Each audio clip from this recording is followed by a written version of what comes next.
Hey there, little champs. Welcome back to Classroom Catalyst. I hope you're all having an amazing day. So, today we are here with the question and answer session for the story Daan Ka Hisab from Class for Hindi Rimjim book. And the explanation video for this beautiful story is already uploaded on our channel. If you haven't watched it, the link is in the description. So, don't forget to check it out. And we have created a playlist on the channel where you can find all the chapter explanation and the worksheet videos in one place.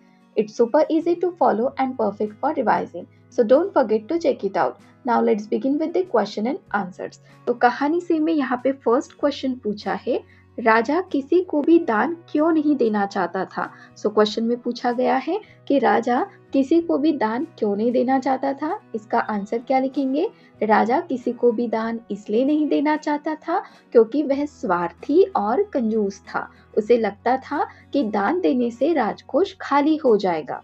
तो ये reason थे जिसकी वजह से राजा किसी को भी दान नहीं देना चाहता था। चलिए नेक्स्ट क्वेश्चन देखते हैं। राज दरबार के लोग मन ही मन राजा को बुरा कहते थे, लेकिन वे राजा का विरोध क्यों नहीं कर पाते थे। मतलब राजा जिस तरीके से बिहेव करता था तो राज दरबार के लोग मन ही मन में राजा को बुरा कहते थे, लेकिन ऐसे फेस टू फेस राजा को कुछ नहीं कहते थे, विरोध नहीं करते थे, अपोज नहीं कर पाते थे। तो इसका रीजन क्या है कि राज दरबार के लोग राजा का विरोध इसलिए नहीं कर पाते थे क्योंकि उन्हें राजा के क्रोधित होने और दंड देने का भय रहता था, इसलिए। चलिए नेक्स्ट क्वेश्चन देखते हैं। राज्यसभा में सज्जन और विद्वान लोग क्यों नहीं आते थे। तो राज्यसभा में सिर्फ कैसे लोग आते थे, नामी लोग आते थे ना, जो फेमस होते थे, मतलब जिनके पास पैसा वगैरह हो, धन दौलत हो, ऐसे लोग। तो अब क्वेश्चन क्या है कि सज्जन और विद्वान लोग क्यों नहीं आते थे। तो इसका आंसर क्या लिखेंगे, राज्यसभा में सज्जन और विद्वान लोग इसलिए नहीं जाते थे क्योंकि वहां उनका सत्कार नहीं होता था। ठीक हो गया। चलिए नेक्स्ट क्वेश्चन देखते हैं। सन्यासी ने सीधे सीधे शब्दों में भिक्षा क्यों नहीं मांग ली। सन्यासी क्या करता है, घुमा फिरा के भिक्षा मांगता है ना। सो क्वेश्चन किया है कि सीधे सीधे शब्दों में भिक्षा क्यों नहीं मांगी। तो इसका आंसर क्या लिखेंगे, सन्यासी ने सीधे सीधे शब्दों में भिक्षा इसलिए नहीं मांगी क्योंकि वह जानता था कि राजा अत्यधिक कंजूस है और एक बार में बड़ी रकम देने से मना कर देगा, इसलिए वो पहले छोटी रकम मांगता है। ठीक है, तो इसे घुमा फिरा के वो भिक्षा मांगता है। नेक्स्ट क्वेश्चन है, राजा को सन्यासी के आगे गिड़गिड़ाने की जरूरत क्यों पड़ी। एंड में हमने क्या देखा स्टोरी में कि राजा और बाकी सारे दरबारी लोग क्या करते हैं, गिड़गिड़ाते हैं सन्यासी के पैरों में। तो हमें रीजन पूछा है कि उन्होंने ऐसा क्यों किया। तो इसका आंसर क्या लिखेंगे, राजकोष में धन तेजी से कम हो रहा था क्योंकि राजा ने सन्यासी को दोगुनी भिक्षा देने का आदेश दिया था। यदि ऐसा जारी रहता तो पूरा राजकोष खाली हो जाता। इस संकट को टालने के लिए राजा को मजबूरी में सन्यासी के आगे गिड़गिड़ाना पड़ा। चलिए नेक्स्ट क्वेश्चन करते हैं। अंदाज अपना अपना, तुम नीचे दिए गए वाक्यों को किस तरह से कहोगे। अब यहाँ पे आपको पूछा है कि ये हमारे चैप्टर के सेंटेंसेस है, ठीक है। अब आप इन्हें कैसे बोलोगे, जैसे कि क सेंटेंस है, दान के वक्त उनकी मुट्ठी बंद हो जाती थी। तो हम इसे कैसे कह सकते हैं, दान के समय उनके हाथ से पैसे नहीं निकलते थे। नेक्स्ट है, हिसाब देखकर मंत्री का चेहरा फीका पड़ गया। तो यहाँ पे हम बोल सकते हैं, हिसाब देखकर मंत्री घबरा गया। नेक्स्ट है, सन्यासी की बात सुनकर सभी की जान में जान आई। तो इसे हम कैसे बोलेंगे, सन्यासी की बात सुनकर सभी ने राहत की सांस ली। नेक्स्ट है, लाखों रुपए राजकोष में मौजूद है जैसे धन का सागर हो। तो इसे हम कहेंगे, राजकोष में इतने रुपए पैसे हैं जैसे धन का सागर हो। चलिए नेक्स्ट देखते हैं, साथी हाथ बढ़ाना।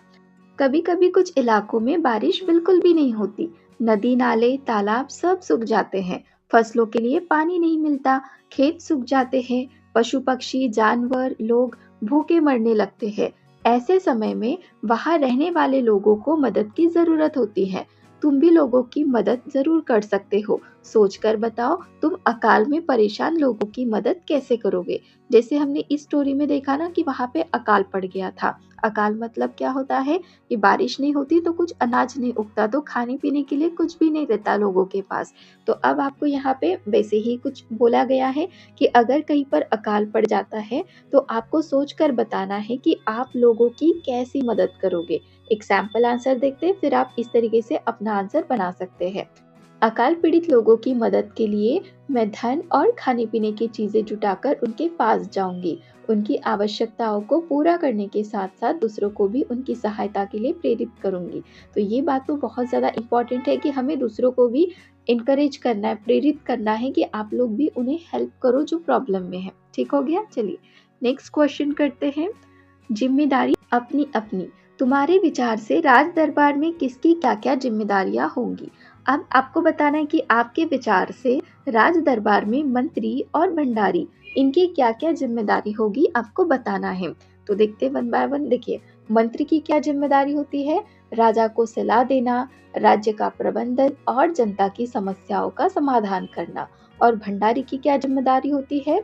भंडारी की जिम्मेदारी राजकोष का प्रबंधन करना है। वह धन, अनाज और अन्य संसाधनों का हिसाब रखता है और राजा या मंत्री के आदेश पर उनका सही उपयोग सुनिश्चित करता है। ठीक हो गया? चलिए नेक्स्ट क्वेश्चन करते हैं। कर्ण जैसा दानी। सभी ने कहा हमारे महाराज कर्ण जैसे ही दानी है। पता करो कि कर्ण कौन थे। अब यहाँ पे देखिए, हमने चैप्टर में पढ़ा ना कि जब सबको 50,000 रुपए मिल जाते हैं तो सभी क्या कहते हैं कि हमारे महाराज कर्ण जैसे दानी है। तो अब आपको पता करना है कि कर्ण कौन थे, कर्ण जैसे दानी का क्या मतलब है और दान क्या होता है, साथ में किन किन कारणों से लोग दान करते हैं ये भी बताना है। तो देखिए, कर्ण कौन थे, पहले इसका आंसर करते हैं। तो कर्ण महाभारत के एक प्रमुख पात्र थे। वे कुंती और सूर्यदेव के पुत्र थे और अपनी दानवीरता के लिए प्रसिद्ध थे। कर्ण जैसे दानी का क्या मतलब है? तो यहाँ पे हमें बताना है कि कर्ण जैसे दानी इस बात का क्या मतलब है। तो कर्ण जैसे दानी का मतलब है बिना किसी स्वार्थ के जरूरतमंदों की मदद करना, क्योंकि कर्ण ऐसे ही करते थे। मतलब जो भी कोई जरूरतमंद होता था उसे बिना किसी अपने स्वार्थ के मदद कर देते थे। जैसे कर्ण ने अपना कवच कुंडल तक दान कर दिया था। मतलब ये उनके लिए बहुत इंपॉर्टेंट था कवच कुंडल, बट वो अपना इतना अच्छा कवच कुंडल तक दान कर देते हैं, इसलिए उन्हें दानी कहा गया है। चलिए नेक्स्ट देखते हैं। दान क्या होता है? अब हमें बताना है कि दान क्या होता है। दूसरों की मदद के लिए स्वेच्छा से दिया गया धन, भोजन या कोई अन्य वस्तु दान कहलाता है। मतलब हम किसी की मदद करना चाहते हैं तो हम अपनी इच्छा से धन, भोजन या फिर कोई भी वस्तु अगर देते हैं तो उसे दान कहते हैं। नेक्स्ट है, किन किन कारणों से लोग दान करते हैं। अब यहाँ पे हमें रीजन बताना है कि लोग दान क्यों करते हैं। तो लोग कई कारणों से दान करते हैं, जैसे पुण्य कमाने के लिए करते हैं, जरूरतमंदों की सहायता के लिए करते हैं, समाज में सम्मान पाने के लिए करते हैं और परोपकार के लिए करते हैं। नेक्स्ट क्वेश्चन देखते हैं। कहानी और तुम। राजा राजकोष के धन का उपयोग किन किन कामों में करता था? अब हमें बताना है कि राजा राजकोष के धन का उपयोग किन किन कामों में करता था। साथ में एक और है, तुम्हारे घर में जो पैसा आता है वह कहाँ कहाँ खर्च होता है, पता करके लिखो। पहले तो राजा के बारे में लिखना है, फिर आपको अपने घर का भी बताना है कि आपके घर में जो पैसा आता है वो कहाँ कहाँ खर्च होता है। ठीक है, सो ये तो सबका डिफरेंट आंसर होगा, है ना, सेकेंड का, बट क्वेश्चन का सेम आंसर है सभी का। तो ये लिख लेते हैं और सेकेंड का आंसर एक सैम्पल आंसर देखेंगे, फिर आप वैसा आंसर लिख सकते हैं। ठीक हो गया? चलिए, तो इसका आंसर हम क्या लिखेंगे? राजा राजकोष का धन अपने शौक पूरे करने, महल की सजावट और मनोरंजन में खर्च करता था। अब नेक्स्ट क्वेश्चन, आपके घर में जो पैसा आता है कहाँ कहाँ खर्च होता है? एक सैम्पल आंसर देखते हैं। मेरे घर में पैसा खाने पीने, शिक्षा, बिजली पानी, दवाई और अन्य जरूरतों पर खर्च होता है। नेक्स्ट क्वेश्चन देखते हैं। अकाल के समय लोग राजा से कौन कौन से काम करवाना चाहते थे? तो यहाँ पे देखिए, क्वेश्चन पूछा है कि अकाल के समय लोग राजा से कौन कौन से काम करवाना चाहते थे। एक और है, तुम अपने स्कूल या इलाके में क्या क्या काम करवाना चाहते हो ये भी बताना है। तो ये सेकंड का आंसर सबका डिफरेंट, बट इसका आंसर सेम होगा। तो चलिए आंसर देखते हैं। लोग राजा से अकाल पीड़ितों की मदद करवाना चाहते थे। वे चाहते थे कि राजा जरूरतमंदों को कम से कम 10,000 रुपए दे दे, जिससे वे अपना पेट भर सके। अब ये जो क्वेश्चन है, तुम अपने स्कूल या इलाके में क्या क्या काम करवाना चाहते हो, तो एक सैम्पल आंसर देखते हैं। मैं अपने स्कूल या इलाके में बेहतर साफ सफाई, पुस्तकालय और खेल के मैदान की सुविधा चाहती हूँ। ठीक हो गया? चलिए नेक्स्ट क्वेश्चन देखते हैं। कैसा राजा? राजा किसी को दान देना पसंद नहीं करता था। तुम्हारे विचार से राजा सही था या गलत? अपने उत्तर का कारण भी बताओ। तो देखिए, ये जो चैप्टर है दान का हिसाब, इसका जो राजा है इस स्टोरी का, वो किसी को भी दान देना पसंद नहीं करता था। अब आपको अपने विचार से बताना है कि राजा सही था या गलत था। आपको रीजन बताना है कि आपने ये सही या फिर गलत कैसे बताया। तो देखिए, इसका आंसर हम कैसे लिख सकते हैं। सैंपल आंसर देखते हैं क्योंकि सबका तो डिफरेंट होगा। मेरे विचार में राजा बिल्कुल गलत था। एक राजा का कर्तव्य है कि वह अपनी प्रजा की भलाई के लिए काम करे। दान देना या जरूरतमंदों की मदद करना उसकी जिम्मेदारियों में शामिल है। अगर वह ऐसा नहीं करता तो वह अपनी प्रजा के प्रति अन्याय करता है और अपने राजा होने के धर्म का पालन नहीं करता। ठीक हो गया। चलिए नेक्स्ट क्वेश्चन देखते हैं। राजा दान देने के अलावा और किन किन तरीकों से लोगों की सहायता कर सकता था? दान देने के अलावा और क्या क्या कर सकता था? तो दान के अलावा राजा भोजन, वस्त्र और रोजगार के साधन उपलब्ध करवा सकता था।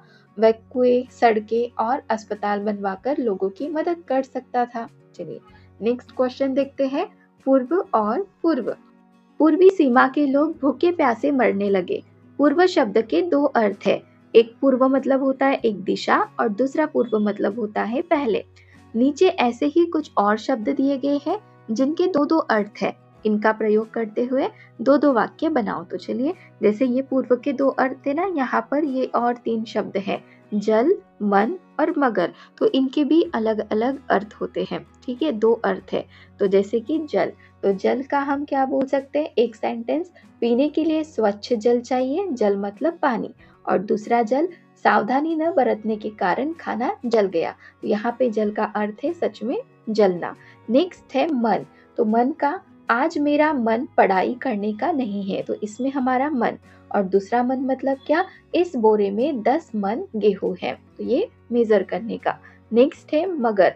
मगर से हम बोल सकते हैं वह आया मगर तुरंत चला गया। और दूसरा, पानी में मगरमच्छ से सावधान रहना चाहिए। यहाँ पे मगर एनिमल है।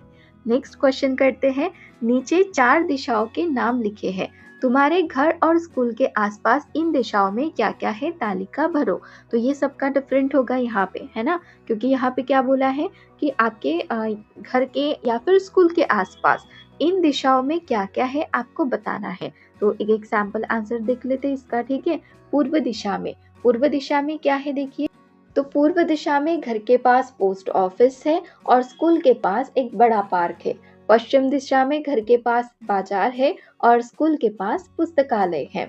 उत्तर दिशा में घर के पास मंदिर है और स्कूल के पास अस्पताल है। दक्षिण दिशा में घर के पास तालाब है और स्कूल के पास बस स्टॉप है। तो यहाँ पे हमारे ये सारे क्वेश्चन आंसर कंप्लीट हो जाते हैं दान का हिसाब इस चैप्टर के। So if you really enjoy this video and had fun learning with us, don't forget to hit that subscribe button. Join our Classroom Catalyst family so you never miss out our next video. And hey, give this video a thumbs up if you really like it. Share it with your friend and share your thought in the comment below. We would love to hear from you. Thank you so much.